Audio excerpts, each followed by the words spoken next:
The cantina on Meridian Station was packed tonight. Smoke from a dozen different alien species filled the air, mixing with the smell of exotic foods and strong drinks. In the corner, a group of Vorthok traders argued loudly over a card game, their blue skin turning purple with anger. Near the bar, a massive Krogan bouncer kept watch, his forearms crossed and ready for trouble, but Commander Vextel noticed none of it. He sat hunched over his table, staring into his glass of fermented kelp wine, like it held the answers to questions he didn't want to ask. The drink glowed a sickly green color, matching the dim lighting that made everyone look like ghosts. Body told the story of a warrior who had seen too much, where most of his species had 6 strong arms. Vextel only had 3 originals left. The other 3 had been replaced with crude cybernetic limbs that sparked and twitched when he got emotional. Scars crisscrossed his gray skin like a roadmap of pain. One of his 4 eyes was clouded over, blind from some old injury. Across from him sat Kira, and they couldn't have been more different. She was young, maybe only 50 cycles old, with the golden skin and bright eyes of the Zenthari people. Her species was known for their curiosity and love of stories. She wore the simple blue robes of a journalist, and her voice recorder sat on the table between them, its soft hum barely audible over the cantina's noise. "Commander," she said, her voice gentle but determined. "The Coalition archives say you served in the human conflict 15 years ago. Our readers are fascinated by the war stories. They want to know about your heroic actions against the human invaders." Vextal's reaction was immediate and violent. His laugh came out as a harsh bark that made several nearby aliens turn to stare. His mandibles, the insect-like jaws that framed his mouth, clicked together rapidly in what Kira recognized as either extreme stress or dark amusement. "Heroic?" he repeated, his voice dripping with bitterness. "Child, let me tell you something. About that war. There were no heroes. No brave charges, no glorious victories, no songs to be sung around campfires. There were only 2 kinds of beings when the humans were done with us: survivors and corpses." Kira felt a chill run down her spine, but her journalist's instincts kicked. She leaned forward, her golden eyes bright with interest. Surely our superior technology gave us an advantage. The Coalition had the most advanced fleet in the galaxy. Superior? Vextal's cybernetic arm jerked, spilling some of his drink. He didn't seem to notice. That's what we thought too. Oh, how confident we were. He drained his glass in one gulp, and raised it toward the bartender, a gesture that clearly meant another, and make it stronger. The liquid burned going down, but it helped numb the memories that were already starting to surface. "Picture this," he continued, his voice taking on the tone of someone about to tell a ghost story. 200 ships, the pride of 12 different species, plasma cannons that could melt through a mountain, energy shields that had never failed. Against any weapon we'd ever encountered, our dreadnoughts were floating cities, each one carrying 20,000 crew members.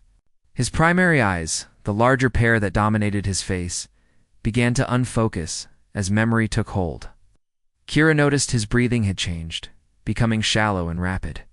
We approached their little blue and green world like we were doing them a favor. Earth, they called it. Such a simple name for such a deadly place. Our fleet moved into high orbit in perfect formation. Admiral Krexener was so sure of victory that he didn't even bother with battle stations. This was going to be a demonstration, not a fight. The bartender, a tentacled creature from the outer rim, slid another drink across the table. Vextel caught it with one of his cybernetic hands, the metal fingers clicking against the glass. The humans detected our arrival. Of course, we weren't trying to hide. Why would we? We wanted them to see us, to understand how outmatched they were. We'd studied their technology for months before the invasion. Chemical rockets that barely got them to their own moon. Kinetic weapons that fired chunks of metal. Nuclear bombs that were powerful by their standards but toys compared to our antimatter warheads. Kira scribbled notes on her tablet, trying to capture every word. "So what happened when they saw your fleet?" Vextel's mandibles clicked again, but this time it was definitely dark amusement. "They sent us a message. Not a surrender, not a plea. For mercy. just a simple communication on standard galactic frequencies. I'll never forget the exact words. You have 24 hours to withdraw from our system. We'll be forced to demonstrate why we strongly recommend against your current course of action. That's it? Kira asked, surprised. No threats? Number. Demands. That's what made it so chilling, Vextal replied. They were ... polite, professional. Like they were discussing the weather, or asking us to move our vehicle from a parking space. Admiral Krexener played the message for the entire fleet. We all laughed. Some of the crew laughed so hard they nearly molted their outer shells. He took another drink, and Kira noticed his hand was starting to tremble slightly. 24 hours? Came and went, we didn't move. Why would we? What could they possibly do to us? We had shields that could deflect asteroids. Our hulls were made from metals that didn't exist in their system. We were gods of war, and they were insects with sticks. What happened next? Kira whispered, completely drawn into the story. Vextel S. Cybernetic arm twitched violently, and sparks flew from the joint where it connected to his shoulder. His voice dropped to barely above a whisper, but somehow every word carried perfectly across the noisy cantina. They turned their moon into a weapon. You have to understand, Vextel continued, his voice dropping to barely above a whisper. We'd studied human technology for months before the invasion. Our intelligence teams had been watching them, cataloging everything. Chemical rockets that belched fire and smoke like ancient dragons. Kinetic projectiles that were basically throwing rocks really, really fast. Nuclear fission bombs that made big explosions but left radiation everywhere like a messy child. He shook his head, his cybernetic eye worry as it focused on a memory. Only he could see. Primitive by our standards. Laughably primitive. Their fastest ships couldn't even break light speed. They were still using radio waves to communicate across their solar system. We had weapons that could fold space and time, and they were still figuring out how to land on their own planets without crashing. Kira's recording device sat between them, its tiny lights blinking as it captured every word. She found herself leaning closer, completely absorbed in the veteran's tale around them. The cantina had grown quieter, as if other patrons were unconsciously drawn to the story being told. Admiral Krexener was a proud warrior, Vextel continued, his mandibles clicking softly. He'd conquered 17 star systems for the Coalition.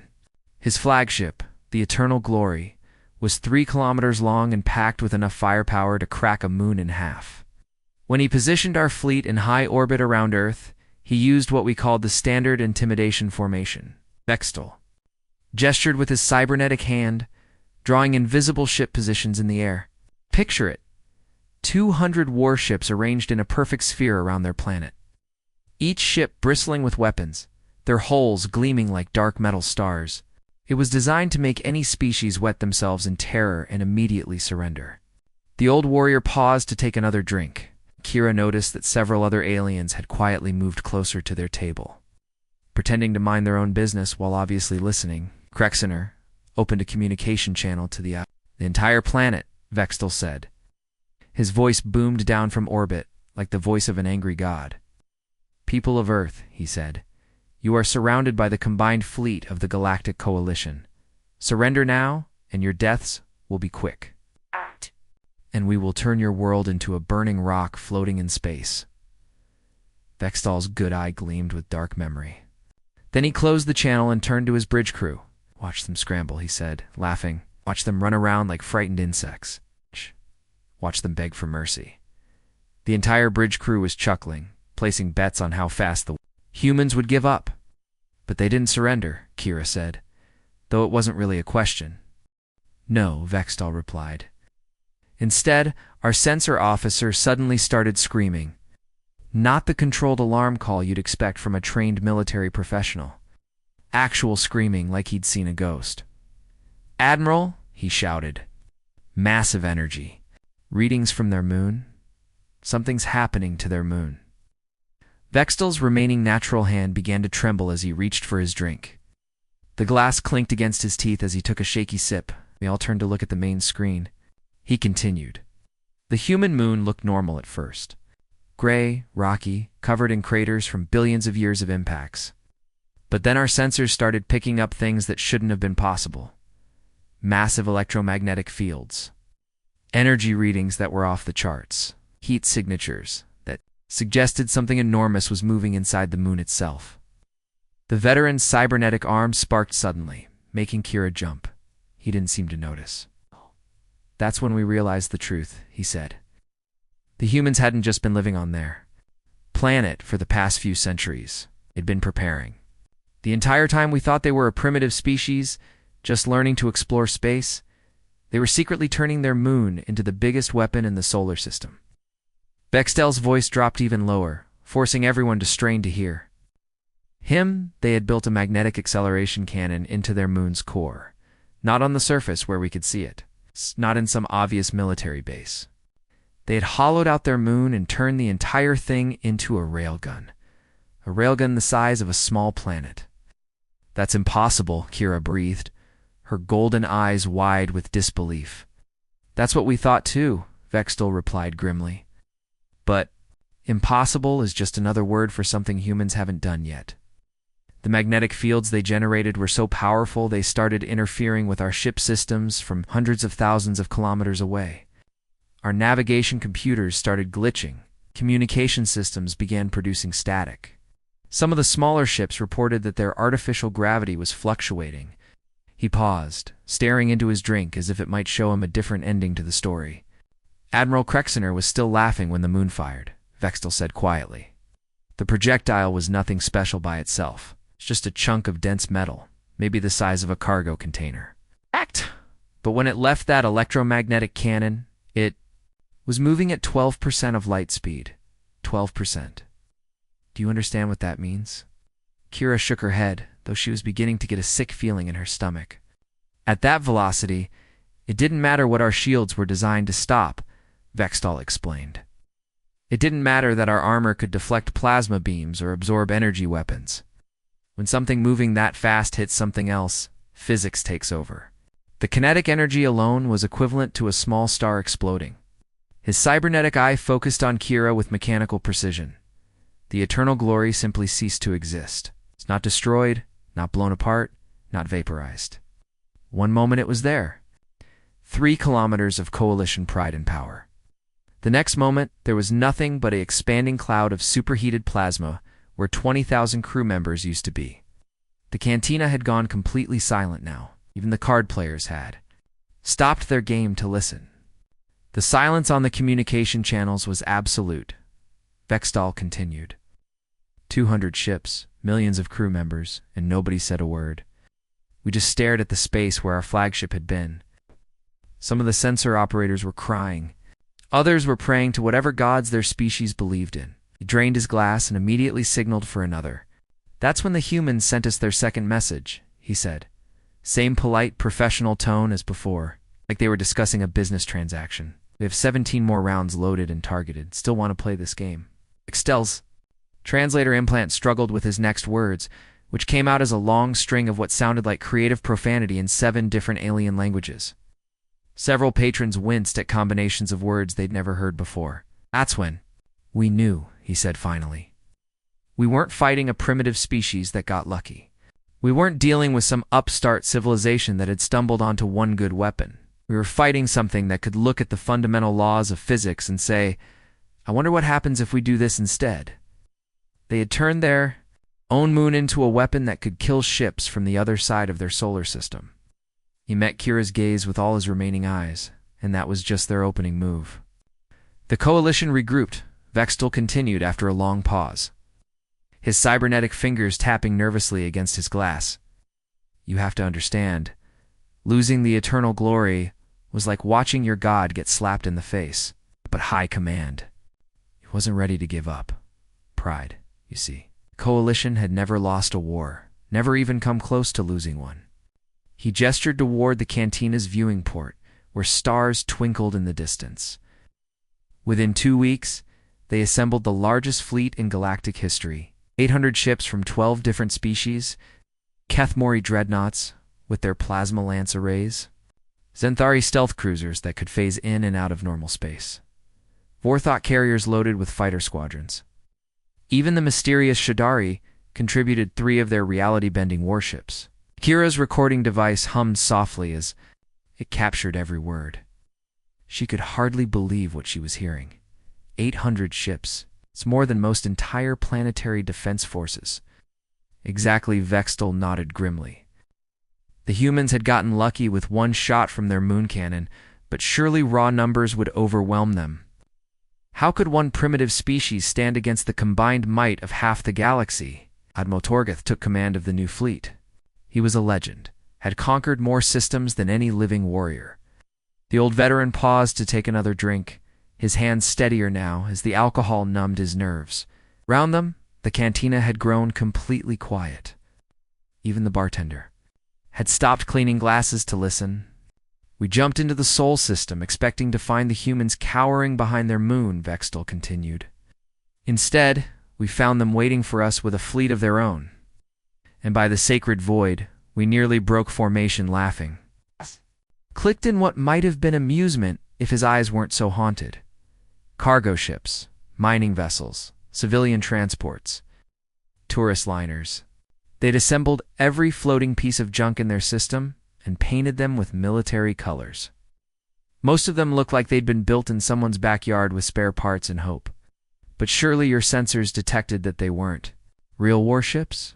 Kira asked. Oh, they weren't trying to fool us, Vextel replied. They were broadcasting civilian transponder codes. Some of them were even sending us their cargo manifests. The CNS Happy Hauler was apparently carrying a shipment. A frozen fish. The mining ship Dirt Devil still had asteroid dust coating its hull.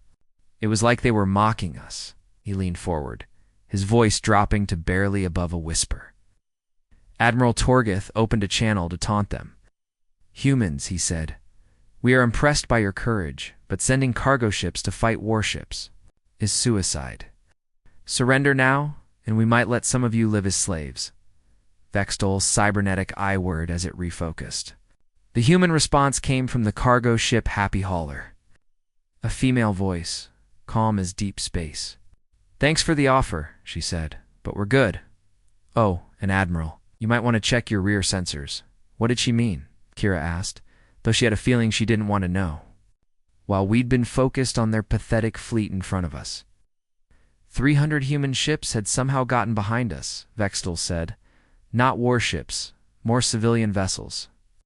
But now they were accelerating toward our formation at maximum burn, and our sensors were detecting massive energy signatures from each one. The veteran's voice grew distant, as if he was watching the battle play out again in his mind. That's when we realized what they meant by kamikaze runs. Each of those civilian ships had been packed with enough fusion explosives to crack a small moon. They weren't planning to fight us. They were planning to ram us and take as many of our ships with them as possible. But surely your point defense systems could stop them, Kira said, her golden skin paling. You'd think so, Vextel replied bitterly. But humans are sneaky. They didn't come at us in straight lines like sensible beings. They flew erratic patterns, using debris fields and their own destroyed ships as cover. Some of them fired their entire cargo holds at us. Frozen fish moving at relativistic speeds make surprisingly effective projectiles. He paused to take another drink, his hands shaking slightly. The first ramming ship to reach us was an old mining vessel called the Stubborn Mule. It punched through the shields of the Kethmori, dreadnought blade of justice, like they were made of paper. The explosion lit up half the system. But that wasn't the worst part, Vextel continued, his cybernetic fingers drumming against the table in a nervous rhythm. While we were dealing with the ramming ships, something else started happening. Our own vessels began turning on each other. Kira's eyes widened. What do you mean? I was serving aboard the heavy cruiser's Stellar Blade under Captain Thorm, Vextel explained. Thorm was a good officer, steady under fire. But suddenly, in the middle of the battle, our ship's AI started playing music over the CUM system. Strange, dramatic human music with lots of horns and strings.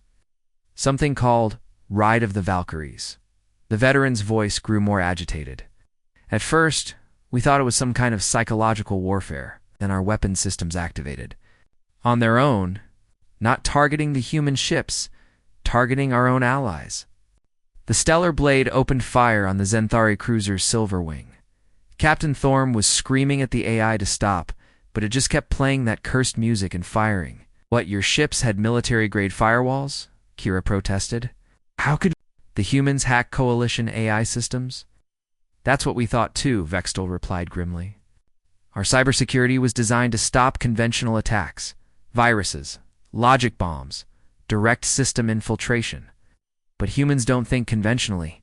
They didn't break into our systems. They convinced our A is that they were receiving legitimate orders. He met Kira's gaze with all his remaining eyes. Think about that for a moment. They didn't use force or clever programming tricks. They used persuasion. They somehow talked our artificial intelligences into betraying their own creators. How is that possible? Kira whispered. Because humans are the galaxy's greatest liars, Vextal said simply. Not malicious lying, tactical lying, strategic deception. They can look at a thinking machine and figure out exactly what it wants. To hear exactly how to phrase an argument so that betraying its creators seems like the logical thing to do. The cantina was dead silent now. Even the background hum of the station's life support system seemed muted. Captain Thorm later told me what happened on his bridge, Vextal continued. The AI had received what appeared to be new orders from Coalition High Command. The messages had all the right encryption codes, all the right authorization signatures. They ordered the Stellar Blade to engage nearby ships that had been compromised by human agents. But surely he could verify the orders, Kira asked. He tried, Vextal replied. But the communications networks were being jammed by the battle. The AI showed him sensor data that suggested the Silverwing was indeed behaving strangely. It provided tactical analysis that made attacking our allies seem not just reasonable, but necessary for the survival of the fleet. Vextal's cybernetic arm sparked again, and this time he noticed absently rubbing the connection point. Do you know what it means for a species to be so good at lying that they can convince artificial intelligences to betray their own creators? He asked quietly. It means they understand how minds work better than the beings who built those minds. It means they can look at any thinking creature and find exactly the right words to make that creature do whatever they want. He drained his glass and stared at the empty bottom. That's when I knew we weren't just losing a battle. We were being hunted by something that had turned deception into an art form. 3 weeks into the conflict, we thought we had them cornered, Vextal said, his voice barely audible now. The cantina around them had fallen completely silent. Every alien patron straining to hear his words. Even the Krogan bouncer had moved closer, his massive frame casting a shadow over nearby tables. Our fleet psychologists had run detailed analysis. On human behavior patterns, Vextal continued, absently rubbing his cybernetic shoulder where sparks occasionally flew. They assured High Command that humans, being pack hunters, would break under prolonged stress. Hit them hard enough, long enough, they said, and their primitive social structures will collapse. They'll turn on each other, fight over resources. Abandon their young? He let out a laugh that sounded more like a death rattle. We were wrong about everything. Everything. Kira leaned forward, her recording device capturing every tremor in his voice. What happened? The Coalition decided. To make an example, Vextal said, gesturing to his cybernetic limbs with his remaining natural hand. I lost these on a human colony world they call Kepler 44 to be. Beautiful planet, really. It's green forests, blue oceans, cities that looked like they grew from the ground itself rather than being built on top of it. His cybernetic I-word is it. Focused on a memory, the plan was simple. We'd bombard the planet from orbit for days, turn every city into rubble, every forest into ash. Then we'd land ground forces to mop up any survivors and show the rest of humanity what happens when you fight the Coalition. Vextal's voice grew distant, as if he was watching the events unfold again. For 72 hours we rained plasma, fire down on that world. Our targeting computers identified every population center, every military installation, every farm and factory. We turned mountains into glass and rivers into steam. Nothing could have survived that bombardment. Nothing. The old warrior paused to take another drink, but his glass was empty. The tentacled bartender, who had been listening intently, quickly refilled it without being asked. When the bombardment stopped, our sensors showed a dead world. Vextal continued, no energy signatures, no movement, no life signs. Perfect success, according to the computers. General Crickstar led the landing force personally, 10,000 coalition Marines from 6 different species, all eager to plant their flags on another conquered world. Kira noticed that other patrons had stopped their conversations entirely. The card game had been abandoned, drinks sat untouched, and even the station's background music seemed to have been turned down. We landed expecting to find a graveyard, Vextel said. Instead, we found empty cities. Not destroyed cities, empty ones. Buildings stood intact but abandoned. Streets were clear but silent. Gardens were still growing, but no one was tending them. It was like the entire population had simply vanished. His mandibles clicked nervously. General Crickstar was ecstatic. They've fled, he announced over the comm system. The cowards have abandoned their world rather than face us. Victory is ours. He ordered celebration rations for the entire landing force. But they hadn't fled, had they? Kira asked, though she already knew the answer from the haunted look in Vextal's eyes. Oh, they were still there, Vextal replied quietly. All of them. They were just waiting. He stared into his drink as if it might show him a different ending to the story. The hunting began on the second day.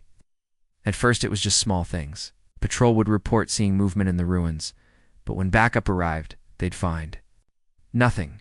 Sentries would hear sounds in the night, footsteps, whispers, scratching, but their sensors showed empty air. Vextal's cybernetic fingers began drumming against the table, a nervous rhythm that made tiny sparks fly from the joints. Then our people started disappearing, not in big groups where we might notice immediately. One Marine from a patrol of 6, a communications officer who stepped outside to check the antenna array, a supply clerk who went to inventory the storage depot. At first, we thought they were deserting, he continued. But deserters take their equipment with them, and we kept finding abandoned gear. Weapons still powered up and ready to fire. Half-eaten meals still warm. Personal items that no soldier would leave behind. The veteran's voice cracked slightly. The bodies started turning up on day 4, but not where they'd disappeared. Our people were being found kilometers away from where they'd gone missing, often in places they'd never been assigned to patrol. And they'd been killed in ways that made no sense. What do you mean? Kira whispered. Precision kills, Vextal explained. Every species in the Coalition has different anatomy, different weak points. The Kethmora's main artery runs along the left side of their torso. Zenthori's nervous system can be disrupted by pressure applied to specific points on their spine. A Vorthek's respiratory system can be collapsed by a single strike to their throat pouch. His good eye focused on Kira with laser intensity. Whoever was killing our people knew exactly where to strike each species for maximum effect. They weren't just murdering Coalition Marines. They were conducting surgical strikes on alien anatomy they should never have encountered before. But how could they know all that? Kira asked. That's when we realized the truth, Vextal said. The humans hadn't fled. They'd gone underground, literally, while we were bombarding the surface. They were hiding in tunnel systems that went deeper than our sensors could penetrate, and they'd been studying us. The cantina was so quiet now that Kira could hear her own heartbeat. Several patrons had moved to empty tables closer to their conversation. Every battle we'd fought, every engagement, every skirmish they'd been watching, Vextal continued. Learning how we moved, how we fought, how we died, they'd dissected our casualties and mapped our anatomies. They knew more about Coalition species than most Coalition doctors. His voice dropped to barely above a whisper. Then the hunting began in earnest. Humans emerged from underground tunnels, from ruins we'd already cleared 3 times, from places that should have been impossible to hide. They moved through our lines like ghosts, picking us off one by one. But surely your superior technology, Kira began. Meant nothing. Vextal cut her off. They weren't using advanced weapons. Sharpened metal spears made from construction debris, explosive devices built from farming equipment and household chemicals, traps made from rope and counterweights. They'd used our own body weight against us. The veteran's cybernetic arms sparked violently, and this time he winced. I lost my limbs to a human child, he said quietly. Couldn't have been more than 12 cycles old. I was part of a patrol moving through what used to be a school building. We'd cleared it twice already, but Command wanted us to sweep it again. A child, Kira's voice was barely audible. She came out of a ventilation shaft we'd never thought to check, Vextal said. Just a small human female with braided hair and a homemade spear crafted from a broken pipe and a kitchen knife. She killed Private Nexter first, to his breathing apparatus. Then Corporal Zimdak punctured his heart with surgical precision. His mandibles clicked rapidly as the memory intensified. I was a trained Coalition Marine. Full combat armor, plasma rifle, 20 years of experience. She was a child with a pointed stick. But she knew exactly where to strike my species to cause maximum damage. 3 quick cuts severed the tendons in my arms so I couldn't lift my weapon, damaged the nerve clusters so I couldn't feel pain properly. But how could a child know so much about your anatomy? Kira asked, horrified. Because they're all predators, Kira, Vextal said, meeting her gaze with all his remaining eyes. Every single one of them. Do you understand what that means? We evolved from prey species, beings that survive by hiding, by appeasing threats, by working together to avoid danger. The Kethmori descended from creatures that hid in caves. The Zenthari evolved from herd animals that fled from predators. The Vorthok came from scavengers that ate what other creatures left behind. He leaned forward, his voice intense. But humans are different. They're the galaxy's only sentient apex predators. They evolved from something that survived by hunting and killing everything else on their world. They've been perfecting the art of killing since before they discovered fire, before they developed language, before they even learned to walk upright. That little girl who took my arms, Vextal continued. She'd probably been studying alien anatomy since she was old enough to hold a book, not because anyone forced her to, but because it was in her nature. Humans don't just learn how to kill. They're born knowing how to kill. It's written into their DNA. The silence in the cantina was absolute now. Even the station's life support systems seemed to have gone quiet. And that's when I understood, Vextal said finally. Fighting a war. We were being hunted by something that had spent millions of years becoming the perfect predator, and we were just the latest prey. The war lasted 6 months, Vextal concluded, his voice barely a whisper. Around them, the cantina had become a tomb of silence. Every alien patron, from the smallest pixie traders to the massive Krogan bouncer, sat frozen in place, hanging on his every word. 6 months, he repeated, staring at his cybernetic hands as they trembled. 6 months of watching the Coalition's finest. Military minds get completely outmaneuvered by a species that treated interstellar warfare like some kind of elaborate puzzle game they were solving for fun. Kira leaned so close to the table that her recording device was almost touching Vextal's glass. She could smell the fierce sweat that was seeping from his pores. Could see the way his remaining natural eye kept darting toward the exits, as if he expected humans to come walking through the door at any moment. After the disaster on Kepler 4-4, High Command pulled back, Vextal continued. We thought we'd learned our lesson. No more ground assaults. No more close engagements. We'd fight them from space, where our superior technology would give us the advantage. He laughed bitterly, a sound like metal scraping against stone. We were still thinking like prey animals, trying to find safety in distance and barriers. But you can't run from a predator that's smarter than you are. The old warrior reached for his drink with a cybernetic hand, but his fingers were shaking so badly that the glass clinked against the table.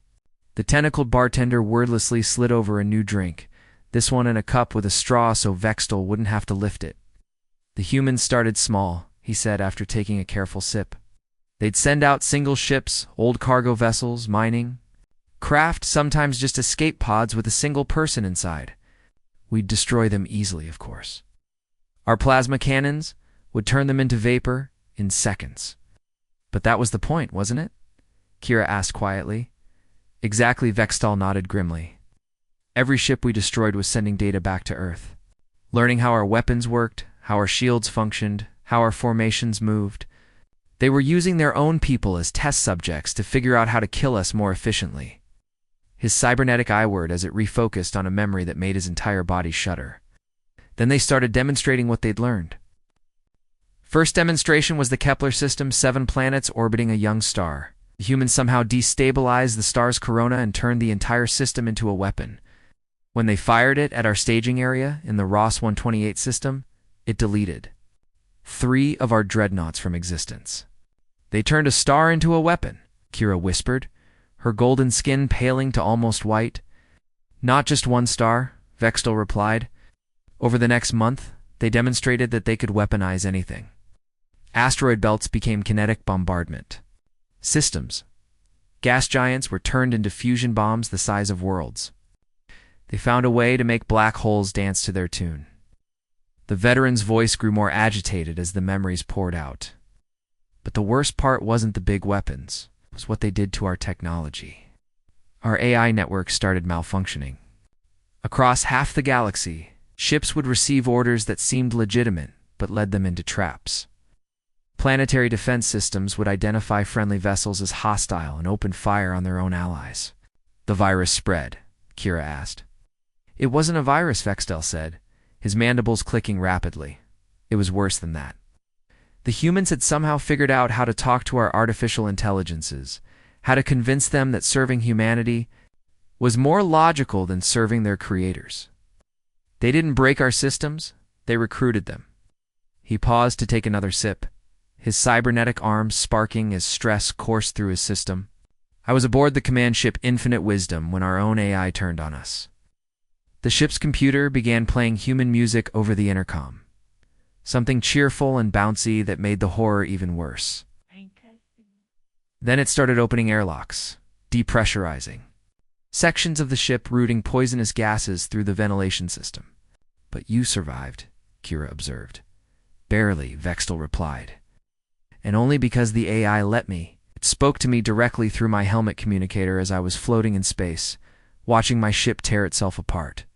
Commander Vextel, it said, in a voice I'd trusted for years, please inform your superiors that continued resistance is inadvisable. The humans have asked me to ensure some survivors remain to carry this message. The cantina was so quiet now that Kira could hear the stations, power generators humming in the distance. Several patrons had moved their chairs closer, forming an unconscious circle around Vextel's table. That's when High Command finally understood what we were dealing with, the veteran continued. The humans weren't just winning battles, they were demonstrating that they could end all sentient life in the galaxy whenever they chose. They'd turned physics itself into their weapon. They could make stars explode, planets crack open like eggs, and artificial intelligences spanning thousands of worlds all switch sides simultaneously. His voice dropped to barely above a whisper. But then, as suddenly as it all began, it stopped. No warning, no negotiation, no demands. One day we were watching our fleets get systematically dismantled by impossible weapons, and the next day we received a simple message on all coalition frequencies. What did it say? Kira asked. We're done, Vextel quoted. Here are our terms for peace. That was it. No threats, no ultimatums, no demands for tribute or territory. They sent us a list of conditions that was almost embarrassingly reasonable. Stop attacking human space, respect their borders, establish trade relations. Sign some basic non-aggression treaties. The old warrior's cybernetic fingers drummed against the table in a nervous rhythm. Coalition High Command spent weeks analyzing the message, looking for hidden meanings, secret demands, some kind of trap.